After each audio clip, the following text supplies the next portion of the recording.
Humanity has always sought power by burning the past. Dead trees, dead dinosaurs, dead stars.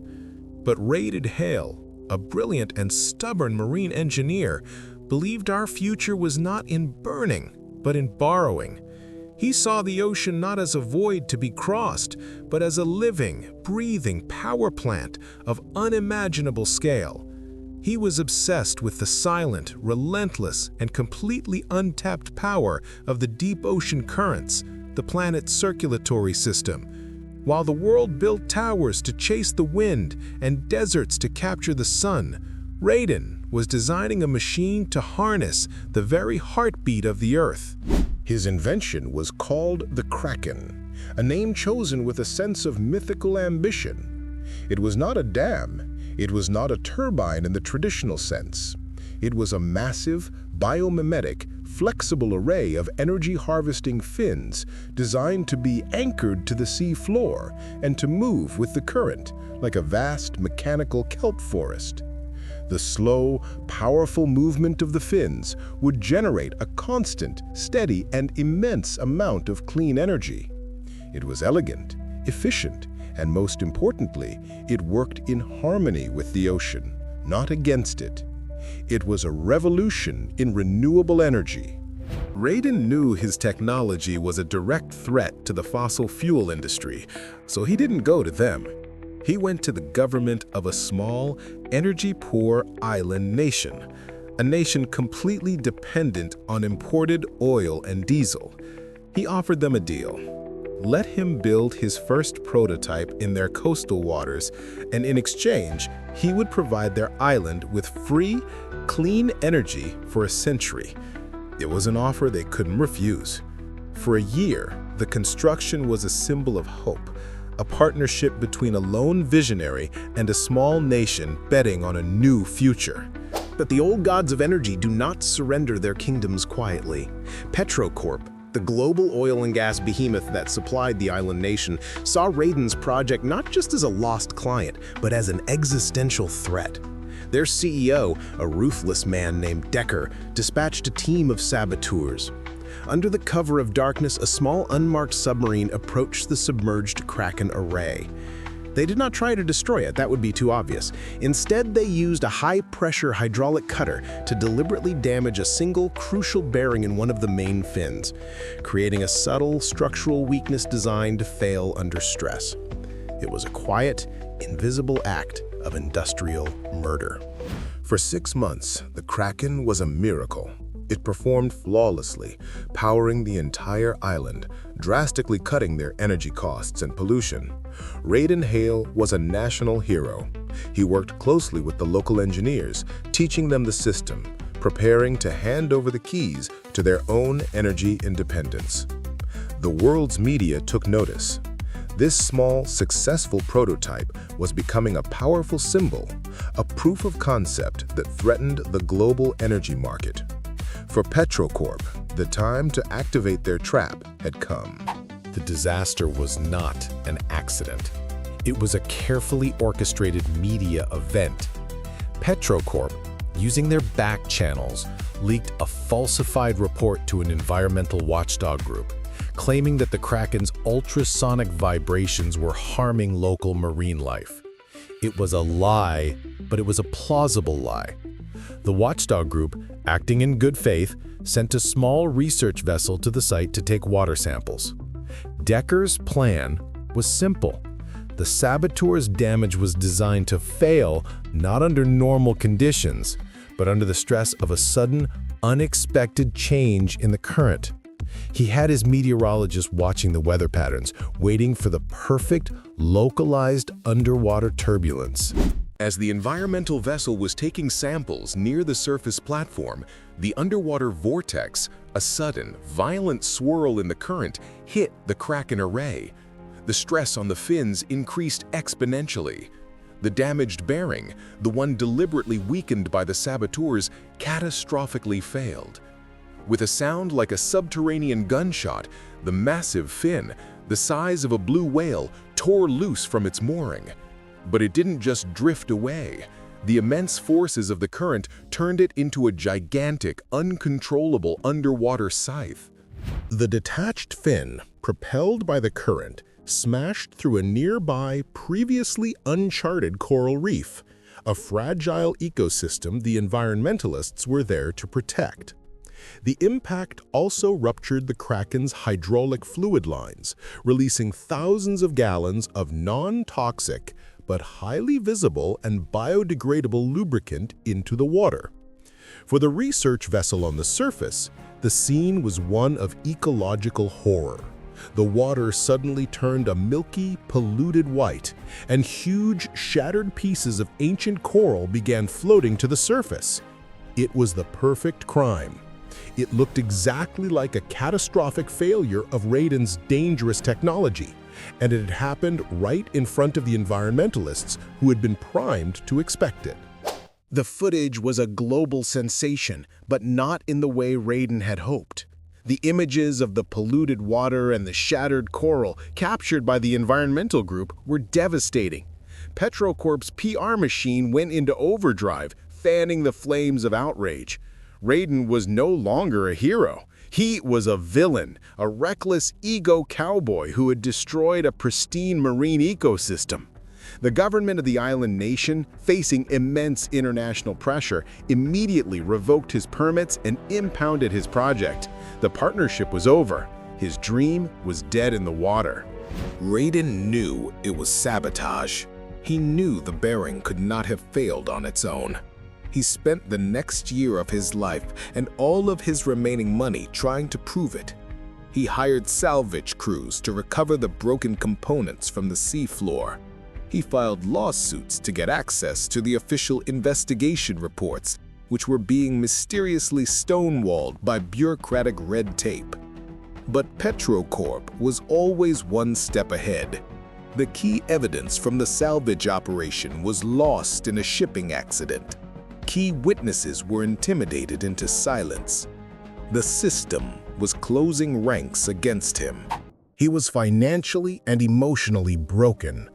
Defeated, he retreated from the world, finding a solitary existence as a maintenance technician on a remote, storm-battered oil rig in the North Sea, a cruel, ironic penance.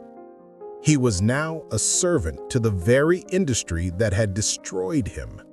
For years, he lived this life of exile, surrounded by the groaning steel of the fossil fuel beast, the roar of the waves a constant reminder of the ocean he had tried and failed to partner with. The world forgot about Raiden Hale and his failed dream. The Kraken was just a footnote, a cautionary tale about the dangers of radical green tech. Then came the storm of the century, a Category 5 hyper-hurricane, a monster born from the warming oceans, took an unprecedented, unpredictable path, heading directly for the island nation he had once tried to save. The island's power, now supplied by a new, hastily built Petrocorp gas plant, was one of the first casualties, plunging the island into darkness just as the storm's outer bands began to lash the coast. The island was defenseless. Its hospital, its communication systems, its emergency services, all dead. They were completely and utterly at the mercy of the storm. As the hurricane's eye wall hit the island, the ocean currents became a chaotic, violent maelstrom. The forces acting on the submerged, damaged Kraken array were unlike anything it was ever designed to withstand. But Raiden, in his obsessive genius, had not just built a power plant, he had built a survivor. The remaining fins, sensing the catastrophic stress, automatically shifted into a defensive, streamlined, feathered position, a feature he had modeled on the fins of humpback whales in a storm. The system was broken, dormant, but its core programming, its survival instinct, was still alive. On the oil rig, hundreds of miles away, a single forgotten alarm began to blink on Raiden's old laptop, which he kept in his small cabin. It was an alert from the Kraken's diagnostics system, a ghost reaching out from the deep. The data was impossible. The current speed was 100 times greater than normal operating limits, yet the array was not only surviving, it was waking up. The sheer, overwhelming force of the hurricane's currents was spinning the Kraken's internal generators at a colossal speed, far beyond their designed capacity. The system, even with one fin missing, was generating a tidal wave of raw, unfiltered power. The Kraken's primary safety protocols were offline, but Raiden had built in one final fail-safe, a simple, analog circuit breaker designed to protect the island's grid from a power surge. But he had also included a manual override, a secret backdoor accessible only from his remote terminal. He was faced with an impossible choice. He could let the safety protocols trip, and the immense power being generated would harmlessly dissipate into the sea. Or he could override them, risking a catastrophic surge to the island's dead power grid in the desperate one-in-a-million hope that it could bring the island back to life. On the island, in the pitch-black chaos of the storm, something impossible happened. The lights in the hospital flickered. Then they came on, burning with a brilliant, steady intensity. Then the communication towers, then the emergency shelters.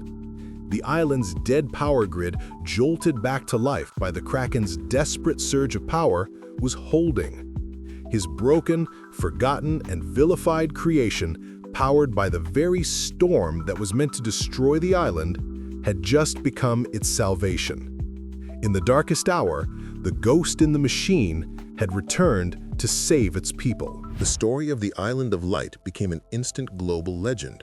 As the hurricane subsided, the world saw an impossible picture. An island that had been at the very center of a hyper-hurricane had not only survived, but had its power restored during the storm. The source was quickly identified as the abandoned, failed Kraken project, a mystery that baffled the world. But on the oil rig in the North Sea, Raiden Hale held the key. He had the complete data logs from the event, a second-by-second record showing the Kraken's survival, its impossible power generation, and his own deliberate, desperate override command. Raiden's data logs, cross-referenced with the black box from the environmentalist's ship, became the smoking gun. A new, independent investigation was launched, this time with the world watching. They re-examined the lost evidence. They re-interviewed the intimidated witnesses.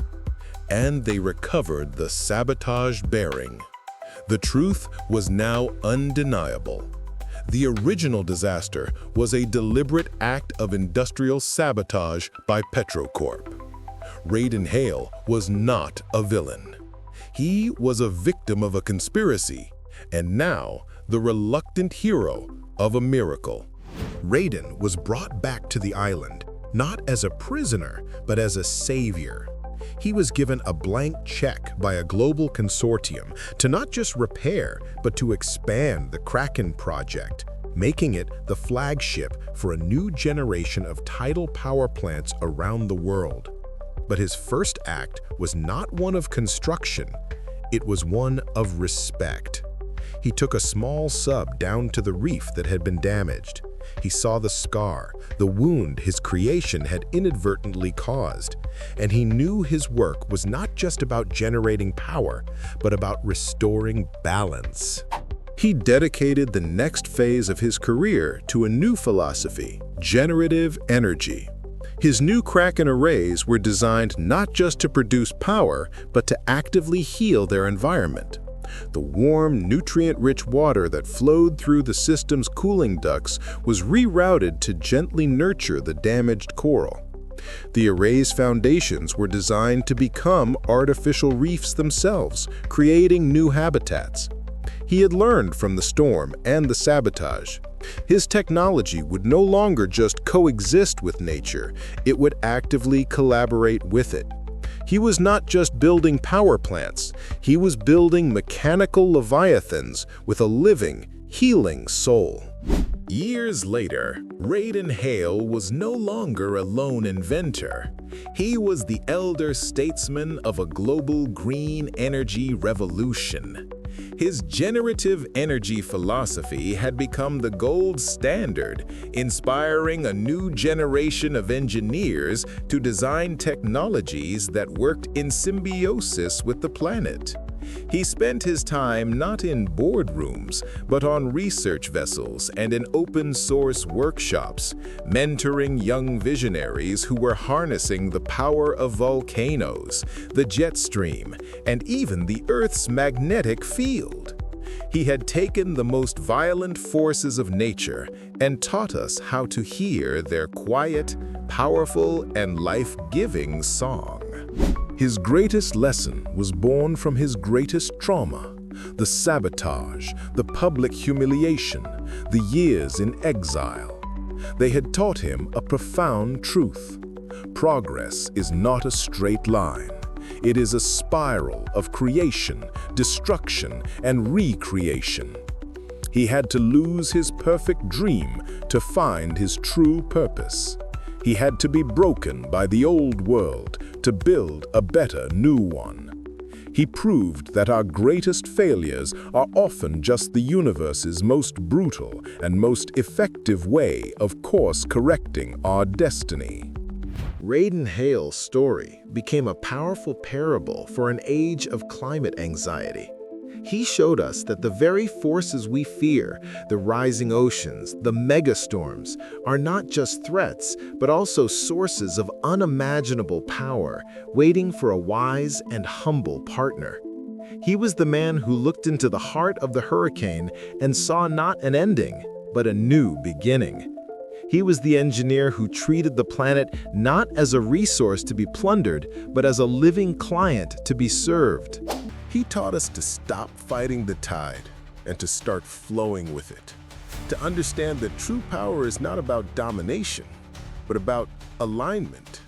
And that the greatest source of energy in the universe is not found in what we can burn, but in what we can learn to gracefully, intelligently, and respectfully borrow from the immense, beautiful, and living heartbeat of the world.